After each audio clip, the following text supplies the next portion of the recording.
Superintendent James Wright, leaning back in his chair with a smug expression that made my blood boil, declared, "Since the board and I think it's best if you consider early retirement, this school needs to modernize, and honestly, Diana, your methods are outdated.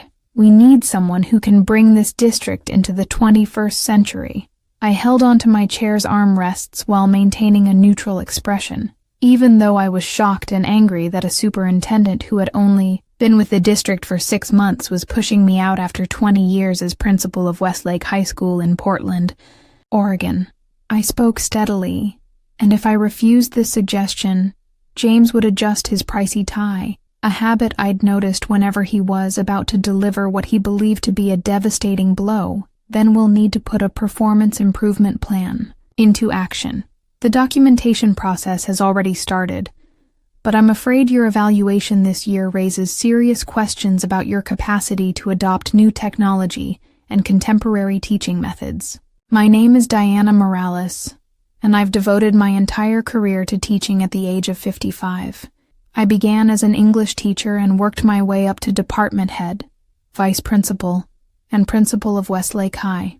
Under my direction, our graduation rates increased from 76% to 94%, and more than 80% of our students went on to higher education. I took pride in knowing each student's name and some information about their circumstances, and I was always available to students, teachers, and parents. Apparently, all of that paid off. Superintendent Wright, who appeared intent on making his mark by reorganizing the entire district and enacting ostentatious technological initiatives for nothing. "I'll need time to think about my options," I replied, getting up from the chair. I refused to give him the satisfaction of witnessing how deeply his words had hurt me.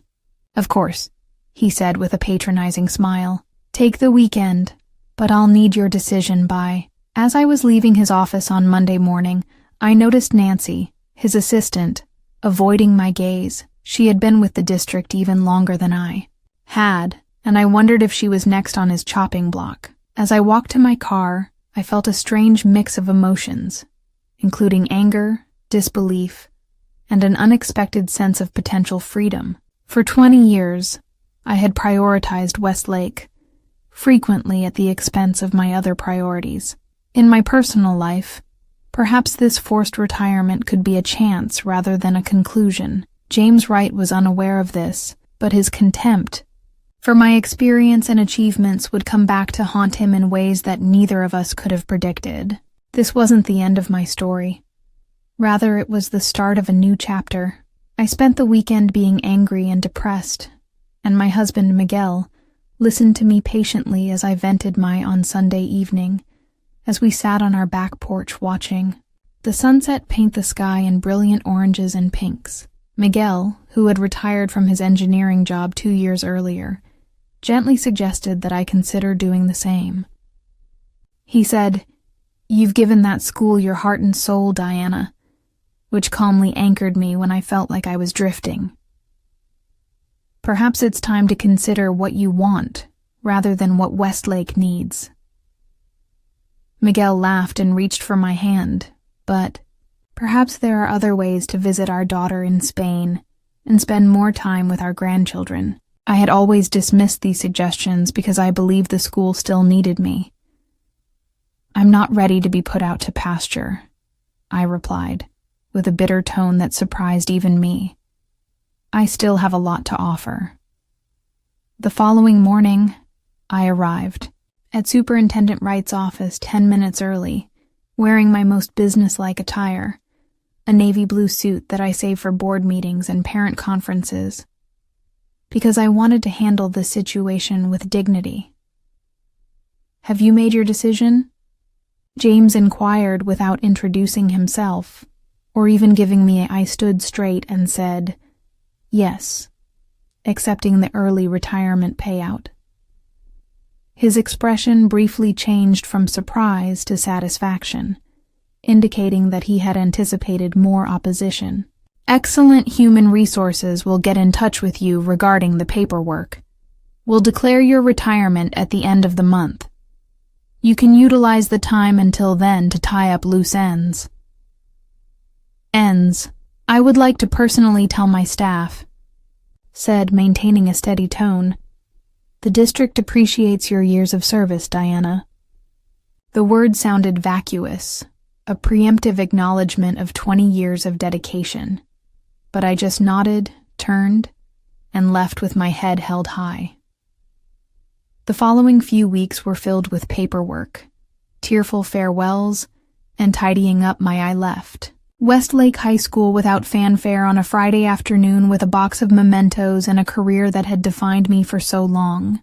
The staff at the office threw a retirement party, where teachers told stories of our years together, and many students from both past and present came to wish me well. Their sincere love and gratitude meant more to me than any official recognition from the district ever could. 3 months into my retirement, I was restless. Miguel and I had taken a 2-week trip to Spain to visit our daughter Elena and her family. The break had been amazing, but when I got back home, I found myself in a rut. I volunteered at the local library, took up gardening, and even tried painting a picture. During my time as principal, I felt both a crushing sense of loss and a strange, unfamiliar lightness. Whatever came next, I would face it on my own terms. One rainy Tuesday morning in October, I received an unexpected call from Dr. Catherine Jimenez, the commissioner of the State Education Board. I had met her a few times, at conferences, but I couldn't imagine why she would be contacting me. I've been following the situation at Westlake with interest, she said, referring to a hobby I had given up decades earlier.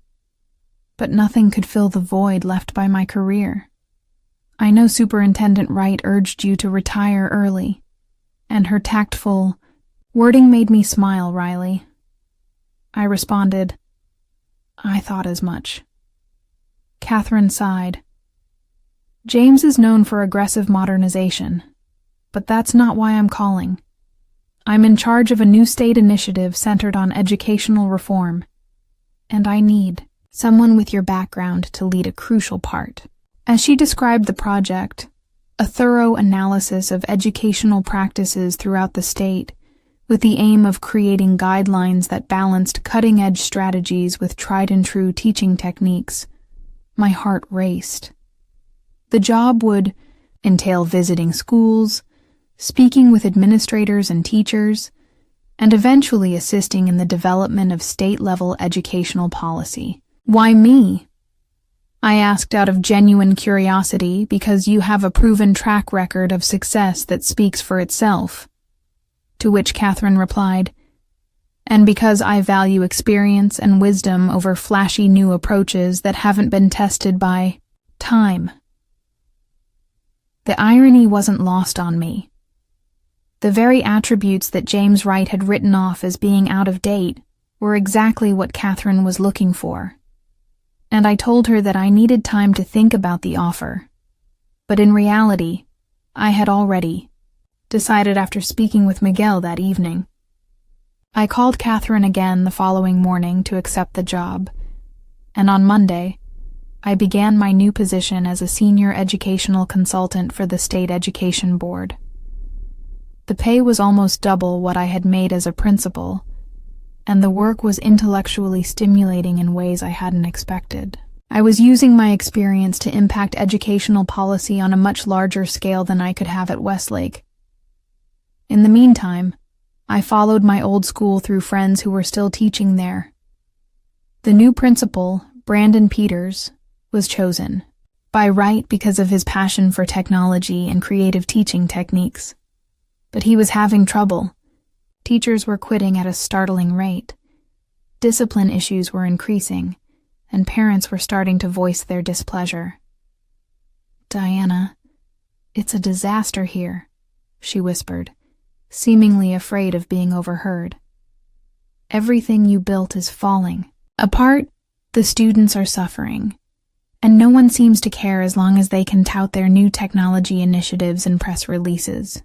This was 6 months after I left, and it was a disturbing call from Eleanor Garcia, the veteran math teacher who had become my closest ally during my time at Westlake. A small, trivial part of me couldn't help but think that James Wright was reaping what he had sown. January brought with it not only a new year, but also the first round of standardized test results since my departure from Westlake, and the results were nothing short of catastrophic. I hung up feeling a complex mixture of vindication and profound sadness. I had put my heart into that school, and it hurt to hear that it was failing. Reading proficiency had dropped by 18%, math by 22%, and overall student achievement indicators showed alarming declines across all grade levels. For the first time in 15 years, Westlake scores had fallen below state averages. The local newspaper, the Portland Tribune, ran a front-page story analyzing the dramatic decline, complete with graphs showing Westlake's steady rise under my leadership. Followed by the current, I was at a conference in Salem when my phone began buzzing nonstop with texts from old coworkers sharing the article and expressing their dismay. I excused myself to read the piece in the hotel lobby. Precipitous fall.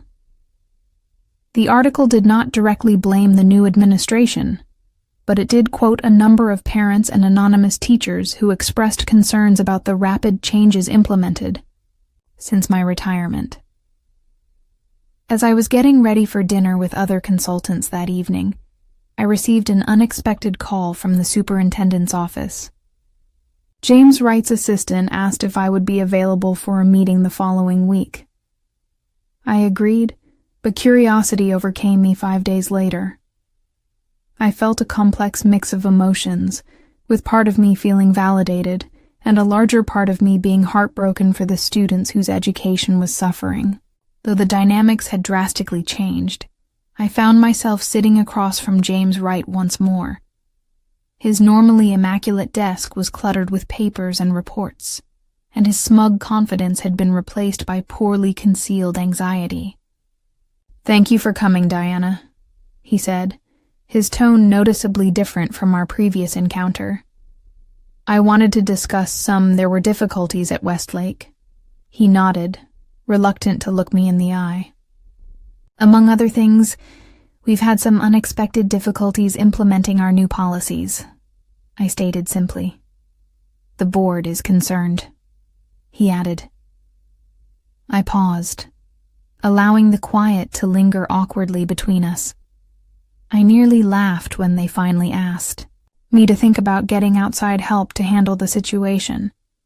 It's ironic that James cleared his throat, saying, "Your experience with the school would be valuable. We're ready to offer a consulting contract." But I interrupted, surprising both of us with my firmness. "No," he said, his face showing confusion. "I'm not interested. In a consulting agreement with the district, I stated that I am very busy with my job with the state, and that, to be honest, I don't think the current administration appreciates the kind of experience I bring to the table." His face flushed at the thinly veiled criticism, but I agreed to end the conversation by saying, "No. I wish you and Principal Peters the best of luck, and the board is meeting next week to discuss leadership changes, which could affect Peter and possibly me." I paused at the door and gave him a sympathetic look that required more acting skill than I knew I possessed. Addressing the challenges at Westlake as I turned to leave, James called after me with a hint of desperation in his voice. "Education is a difficult field, and not everyone is cut out for it, so leaving his office felt like closing a chapter. I didn't want to help save James Wright's career or go back to Westlake under his leadership, but as I was driving home, I couldn't help but think of the teachers and students who were still there. They deserved better than to be the victims of an administrative power struggle. When I got home, I discovered an email from Catherine Jimenez waiting in my Westlake situation. "Urgent discussion needed" was the subject line of Catherine's brief but pointed email, which said that the State Education Board was considering intervention at Westlake due to the alarming decline in performance metrics. Given my history with the school, she wanted to meet with me before making any decisions, so I immediately agreed to a breakfast meeting the next morning. "Beside me," Miguel said. "Can't sleep?" In a drowsy voice as I tossed and turned that night, my mind racing with thoughts of Westlake. "Just thinking about Westlake," I confessed. "But I don't want to get pulled back into that situation. But I keep thinking about the students." Miguel propped himself up on one of the pillows. "I know that whatever you decide, it will come from that place." His words made me feel at peace, and I finally fell asleep with a clearer sense of purpose. The following morning, over coffee and croissants at a quiet cafe, Catherine laid out the state's concerns about Westlake in stark terms, and the board is even considering designating. She clarified that Westlake was a school in crisis, which would necessitate a mandatory state intervention. "Given your familiarity with the school and your current position with us, I wanted your opinion before moving forward." I carefully thought about what I was going to say. This intervention would involve a thorough examination of administrative procedures, curriculum implementation, and teacher support systems. Based on our findings, we could impose state-supervised improvement protocols and require leadership changes, which would essentially end James Wright's career. I saw Catherine look at me steadily. Perhaps she did, and probably Peter did too. But our concern is that students aren't protecting their careers as they should be. I agree that a state takeover would be traumatizing for the school community. Perhaps there is a less disruptive way. Catherine's eyes brightened as she leaned forward and asked, "What if the state appointed an interim educational advisor to work with the current administration instead of a formal intervention? Someone with the authority to implement changes, but without the stigma of a complete takeover." "You're suggesting a compromise that saves face for the district while still giving us control over the situation," Catherine said, pausing to study me. "Are you thinking about taking on that role?" The question lingered between us. Part of me wanted to say no right away because I had moved on and found a new professional identity outside of Westlake.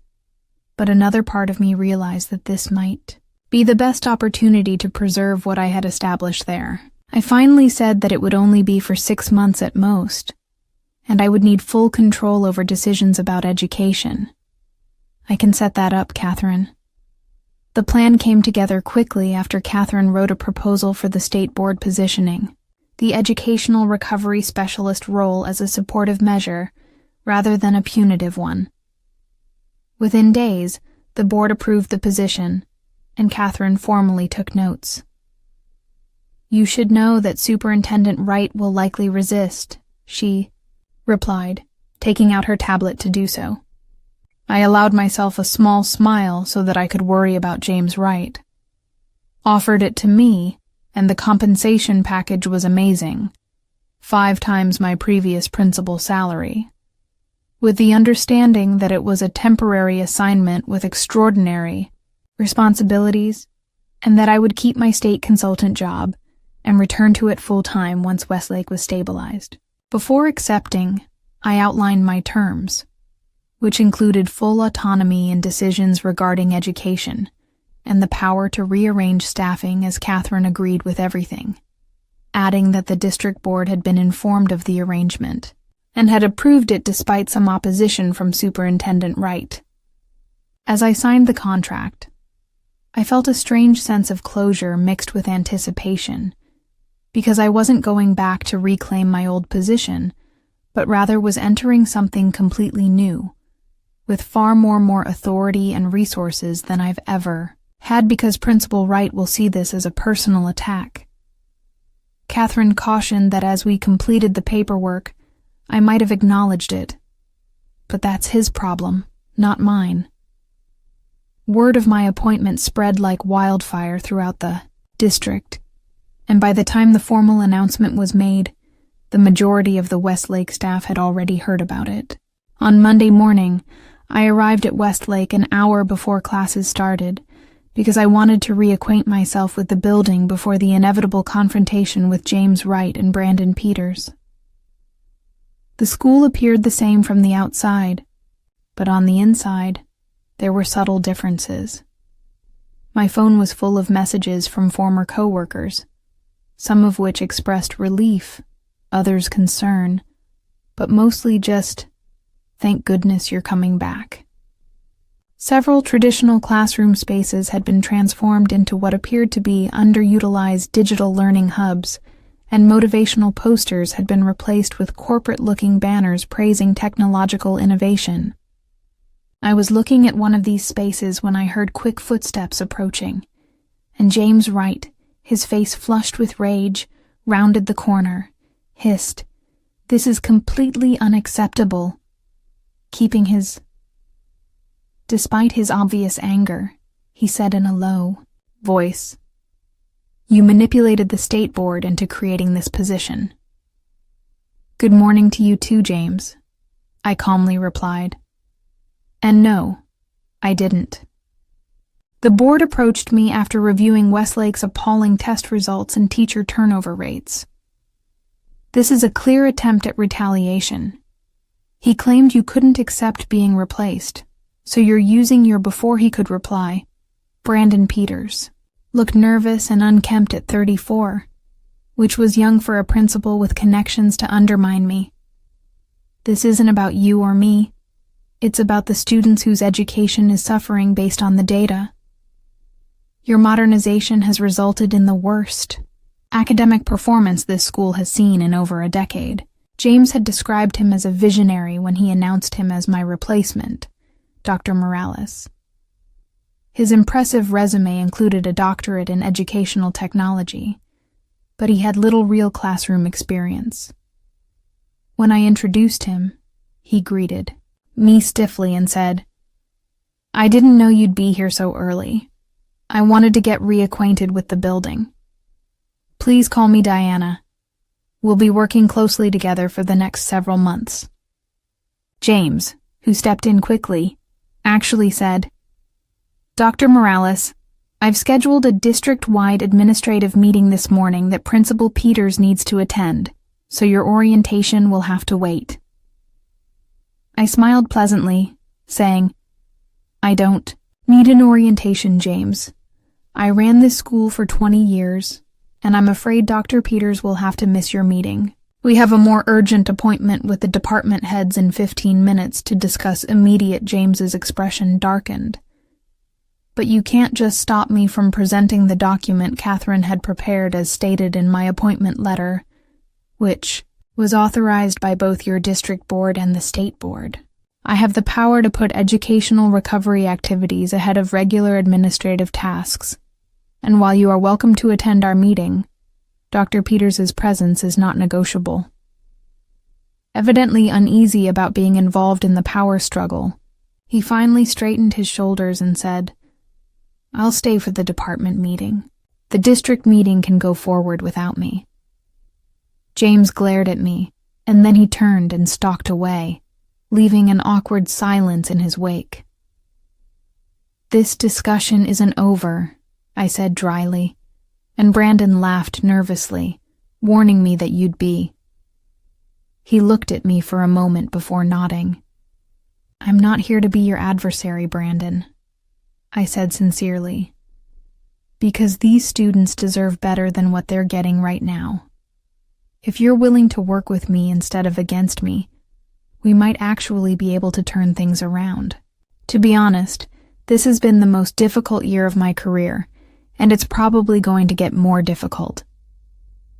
"Challenging," I told him, "but if we do this correctly, it might also be the most rewarding." The change at Westlake started right away after I met with the department heads and gathered all of the staff after school to explain my strategy. I felt both nostalgic and re-energized because I'm not here to undo everything. I explained that, while innovation has its place, we've lost sight of the fundamentals. Tomorrow, we're going back to the basics, while carefully integrating technology, where it genuinely enhances learning rather than replaces effective teaching. The relief on many faces was evident, but some of James's loyalists appeared doubtful. Over the coming weeks, the majority of the faculty seemed prepared to adopt a more balanced approach, evaluated each new initiative under Brandon's leadership in a methodical manner. Some were worthwhile with adjustments, but many were obviously impeding rather than assisting. For example, the requirement for a paperless classroom had left students without essential reference materials. The substitution of self-guided digital exploration for direct instruction had resulted in significant knowledge gaps. The removal of traditional. During one of our daily briefings, he acknowledged that reading assignments in English classes had caused literacy rates to drop. To his credit, he was more receptive to change than I had expected. As we went over the data together, he acknowledged the shortcomings in his approach, saying that I was so focused on innovation that I lost sight of effectiveness. James was pushing for noticeable changes to present to the board, and I wanted to impress him. By the end of the first month, we had restored core instructional practices while maintaining the best aspects of the new programs. Teachers reported feeling supported once more, and students were responding favorably to the more structured environment. James, meanwhile, was noticeably absent from Westlake. "Innovation without purpose is just disruption," I replied. "But you have good instincts when you're not trying to please others." The quarterly board meeting was held in the district's central office, a modern building that always felt strangely sterile to me. I arrived early with comprehensive data showing the initial impact of our discussions, but I knew the confrontation was coming as the end of the quarter drew near, and the board would expect a progress report. James entered the boardroom minutes before the meeting was set to start, accompanied by 2 district administrators I knew to be his closest allies. He nodded curtly in my direction, but sat as far away from me as he could as the meeting started, even though it had only been 8 weeks, and we were already seeing improvements in attendance, classroom engagement, and preliminary assessment scores. When it was my turn, I gave a thorough analysis of Westlake's circumstances, the reasons behind the decline, and the specific interventions we had. President Olivia Thompson called on James to give his quarterly district update, and he spent 20 minutes highlighting the accomplishments of other schools in the district, mentioning Westlake only in passing because it was undergoing a state-mandated review. His omission was obvious but not surprising. In just 2 months, we're witnessing a 12% increase in daily completed assignments, a 15% decrease in behavioral incidents, and notable gains in our weekly assessment metrics. I explained that by displaying the graphs on the boardroom screen, teachers report higher job satisfaction. I was careful to frame everything in terms of student outcomes rather than administrative failures. Board members leaned forward, obviously impressed by the data, and James shifted uneasily in his seat as I went on. I came to the conclusion that this didn't require expensive technology or drastic restructuring, just a return to tried-and-true teaching methods carefully paired with the right technological tools, and our students are responding because they, once again, have the structure and assistance they require to succeed. After I concluded, the boardroom was filled with questions, not hostile ones, but sincere ones, about the details of our strategy. As I answered each one, I could see James becoming more agitated, his meticulously crafted story about antiquated techniques disintegrating before his eyes. The last straw was when Olivia Thompson asked Superintendent Wright directly, "Given these results, do you plan to..." We evaluated the data to determine which elements might be applicable district-wide, and James had no choice but to acknowledge the success. He managed his voice strainedly as the meeting adjourned. and several board members approached me to express their gratitude for my honest assessment and impressive results. James slipped out without saying anything. Speaking to anyone, I hadn't intended to publicly embarrass him, but the contrast between his failure and his hasty departure between my report and his vague A presentation based on facts couldn't have been more explicit in the end, the pupils. Success worked better as retaliation, more than any altercation could have been.